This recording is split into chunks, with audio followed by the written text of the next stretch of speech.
मनाची कुजबुज, वेदनांचे अलगुज, नवा छंद नवा ध्यास, शोधी नवे आकाश, राखेतून मीच नवा घेतला आकार, उजळून जाई पुन्हा अवघाची हा संसार, अवघाची हा संसार. जिथे माणसाला मुक्तपणे श्वास घेता येत नाही तिथेही मुक्ता नाही राहू शकत. काहीतरी झालंय ग काकू. मी विचारायला गेलो तर मला म्हणाली चालती हो. हरामखोर सई फोन कट करते माझा. तू माझ्या सचिनला ठार मारणार होतीस ना, हं? पण मी जिवंत असेपर्यंत तुला तसं करू देणार नाही. वहिनी तू ये ना घरी परत प्लीज. आता कसं वाटतंय मिस्टर सचिन? ॲक्च्युली डॉक्टर खूप अशक्तपणा आला आहे. यायचंच. खूप रक्त गेलंय तुमचं. आत्ता तुम्ही यायच्या आधी डोळ्यासमोर अचानक अंधारी आली होती माझ्या. It's because of weakness. पण काळजी करायचं कारण नाही आहे. डाएट आणि रेस्ट व्यवस्थित घेतलीत ना तर आठवड्याभरात नॉर्मल व्हाल तुम्ही.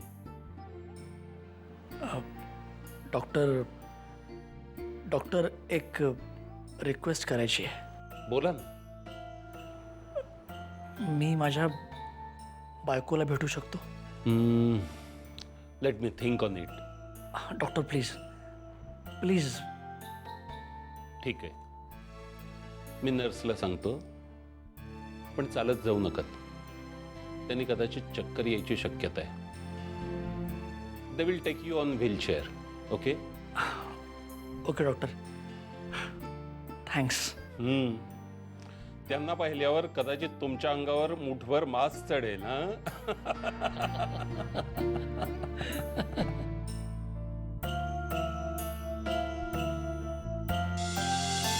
काय चल गो. सोड अंतरा. काय मालिशपणा आहे हा? अगं मला आणि काकूला पत्ते खेळायचे, आम्हाला पार्टनर हवाय म्हणून तुला एवढा मस्का मारते. चल बस बस ग काकू, सांग ना. सावरे बैस ना. असं काय करतेस ग? आता परीक्षा झाल्यापासून अंतरा एकटी घरात बसलेली असते. तिला काय दुसरा टाइमपास करायला? हां, नेहा असती तर गोष्ट वेगळी होती ग. घे ना. नेहा असती ना तर हिला एवढा मस्का मारायला लागलाच नसता आणि नेहाने एवढा भाव पण खाल्ला नसता. बरं चला, बदाम सात कोणाकडे आली आहे? माझ्याकडे. करा तरी करा. नेहमी तुझ्याकडेच. सावरे,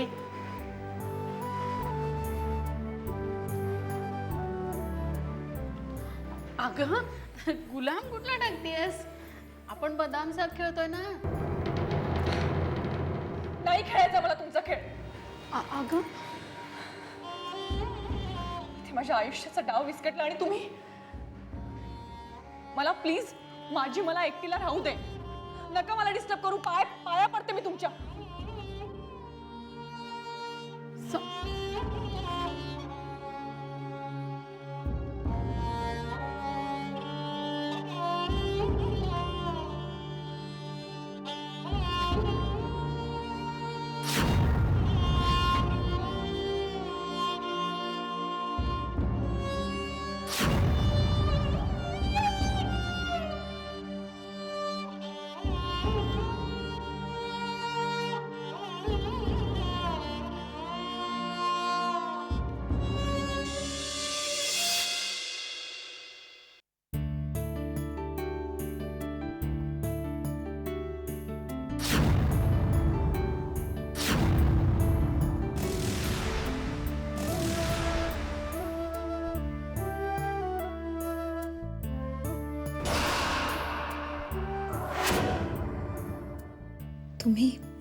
तुम्ही इथे कसे आलात?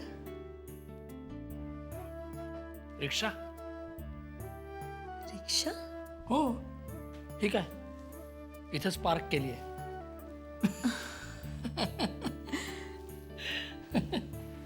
तुम्हाला व्हीलचेअरवर फिरावं लागतं.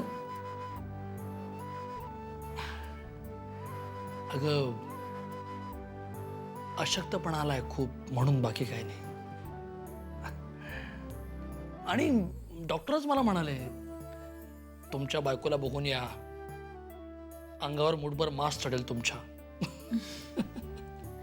काहीतरीच तुमचं. काहीतरीच काय, खरंच सांगतोय. विचारा होता त्यांना.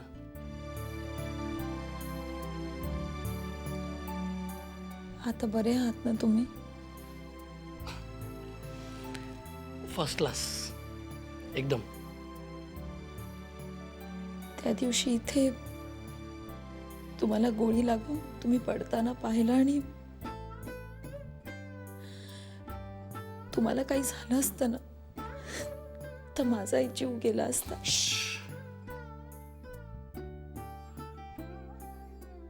नाही नंदिनी, नाही.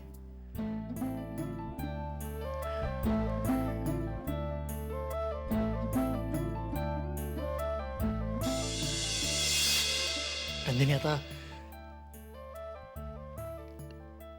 फक्त जगण्याच्या गोष्टी करायच्या. ती काळ रात्र संपली आता, कायमची.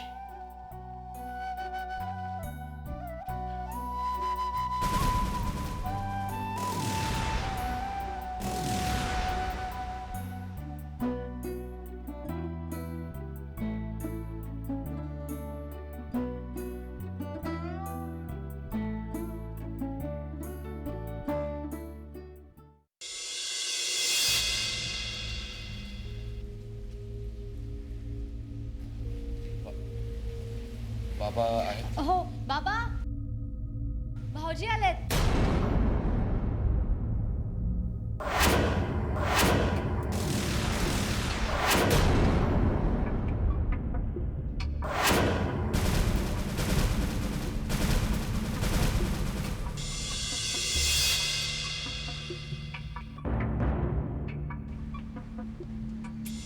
त्यांना विचार, त्यांचं काय काम आहे ते. काम काय असणार आहे बाबा? मी आसावरीला घरी परत न्यायला आलोय.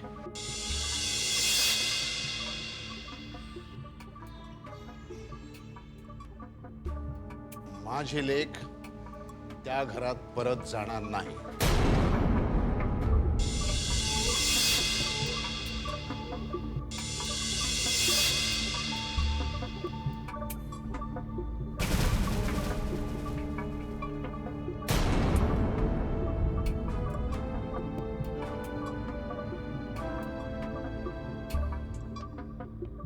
बाबा, बाबा चापकानं फोडून काढा मला.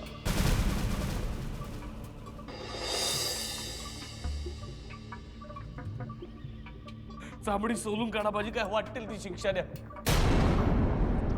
पण आसावरी पासून मला तोडू नका प्लीज. मी हात जोडतो तुमच्या पुढे. बाबा, माझं जीवापाड त्यापेक्षाही जास्त काही असेल तर तेवढं प्रेम आहे माझं तिच्यावर.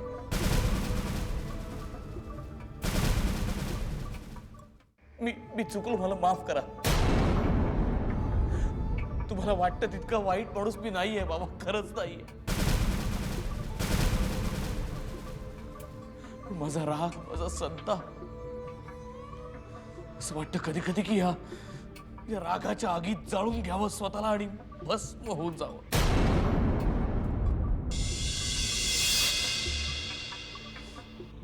पण मला भान राहत नाही स्वतःच. मी माझा उरत नाही बाबा. मला मी खरंच तुमची माफी मागतो. तुमच्या पायाची शपथ घेऊन सांगतो की यापुढे असं काही होणार नाही. पण तुम्ही आसावरीला बाबा,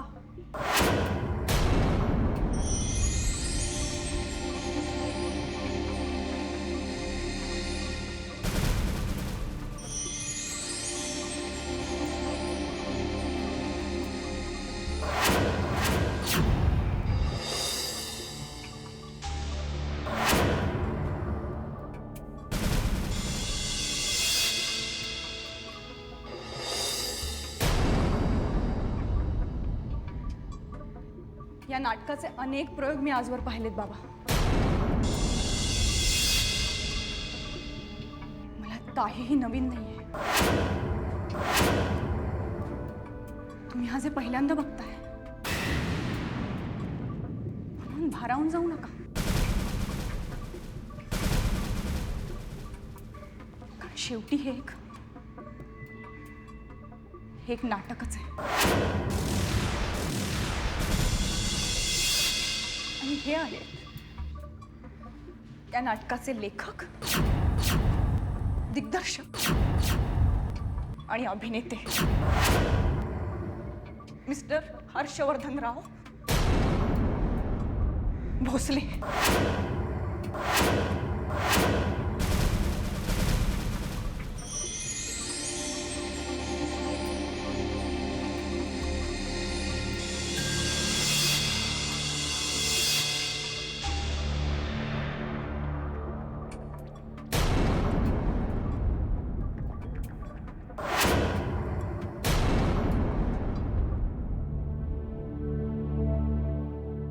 असं आधी मारायचं आणि मग माफी मागायची.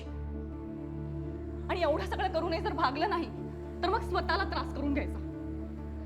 हा या नाटकाचा पुढचा अंक आहे बरं का बाबा. शिवाय स्वतःचं डोकं आपटून घ्यायचं वगैरे चमत्कार पण घडतात या नाटकात. की झालं, पुन्हा एकदा मी बिरघळले. मग पुढचे 4 दिवस लाडी गोडी आणि मग 5व्या दिवशी पुन्हा पुन्हा पोटात लाथा. आणि या सगळ्याला कारण आहेच माझा राग, माझा संताप. असावरी जो प्रेम करतो त्यालाच राग येतो, हो ना? वा, हा या नाटकातला फेमस डायलॉग आहे ना बाबा. एकदम फेमस, टाळीबाज डायलॉग, प्रेक्षकांना भुरळ पाडणारा. वा वा, काय प्रेम आहे.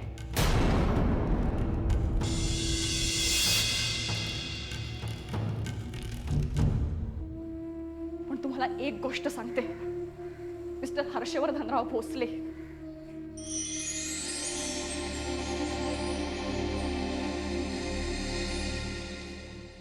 तसं जर असेल ना तर मी तुमच्यावर इतकं प्रेम केलंय की मी तुमचा जीव कधीच घ्यायला हवा होता.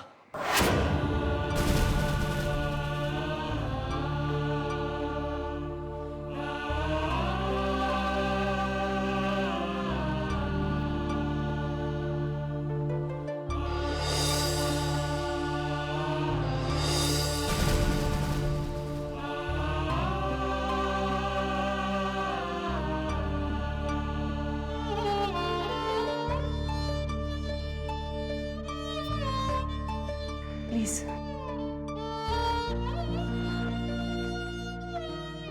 प्लीज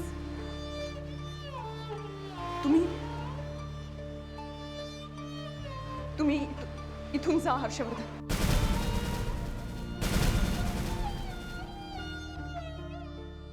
आजवर तुम्ही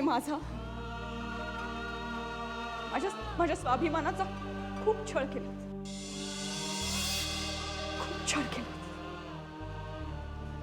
मी खूप सहन केलं, पण आता नाही.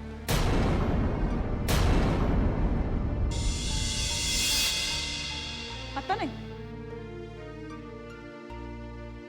जा तुम्ही इथून. मी प्रेम करते हर्षवर्धन. मी अजूनही खूप प्रेम करते माझ्या त्या हर्षवर्धनवर जो मला म्हणाला होता मला माझ्यातला मी संपवायचा आहे. जे म्हणाले होते मला आवडतं असं नाही, आपल्याला आवडतं होतं तसं व्हायला पाहिजे. तुला आणि मला.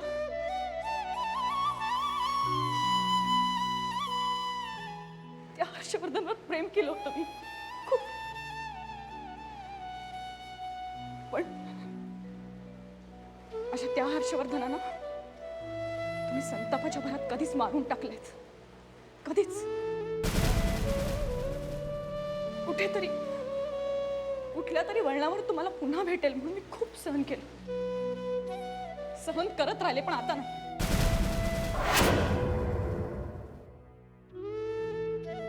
आणखी नाही. तेव्हा मिस्टर हर्षवर्धन भोसले, प्लीज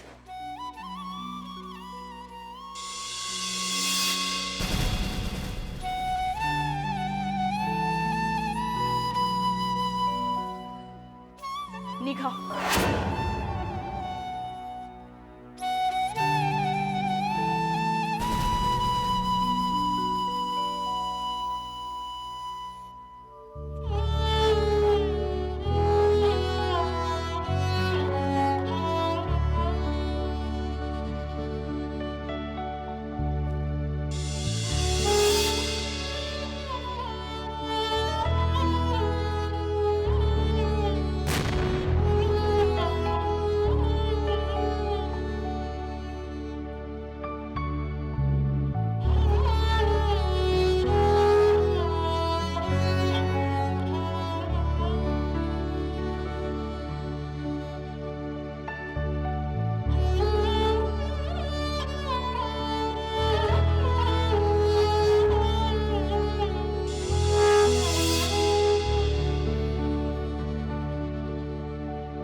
मी योग्य तेच करते बाबा.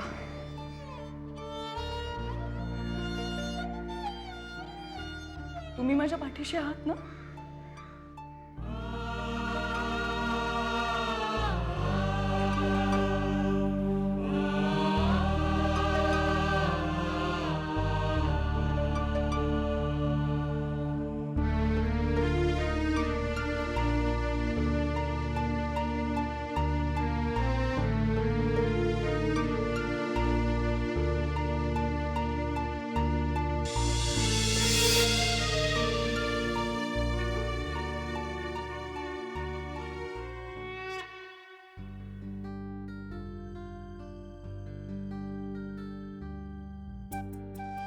हॅलो माई, कसा झाला का इंटरव्ह्यू? धमाल. धमाल म्हणजे इंटरव्ह्यूलाच गेली होतीस ना का? हो अगं, पण म्हणजे इंटरव्ह्यू असा वाटलाच नाही. मस्त गप्पा मारल्या आम्ही. त्यांनी 4 प्रश्न विचारले, मी त्याला 8 उत्तरं दिली, झालं. बघ, आणि जाताना उगाचच टेन्शन मध्ये होतीस. हो पण माई, ते गेलं याचं कारण वहिनी. तिच्याशी बोलले म्हणून. माई तुला माहिती आहे, बरं झालं मी तिचं ऐकून पेन नेलं बरोबर. अगं तिथे रिसेप्शनवर आलेल्या कॅन्डिडेट्सनी सह्या करायच्या होत्या.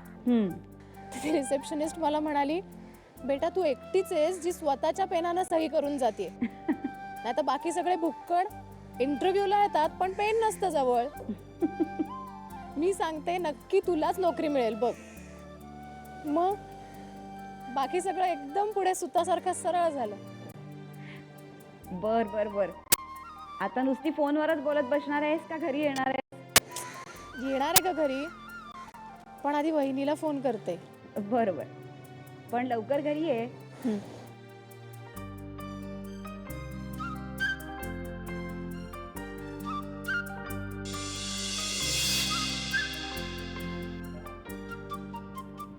किती दिवसांनी आनंद आलाय माझ्या पोरीच्या वाट्याला. असंच हसत खेळत ठेव रे देवा तिला.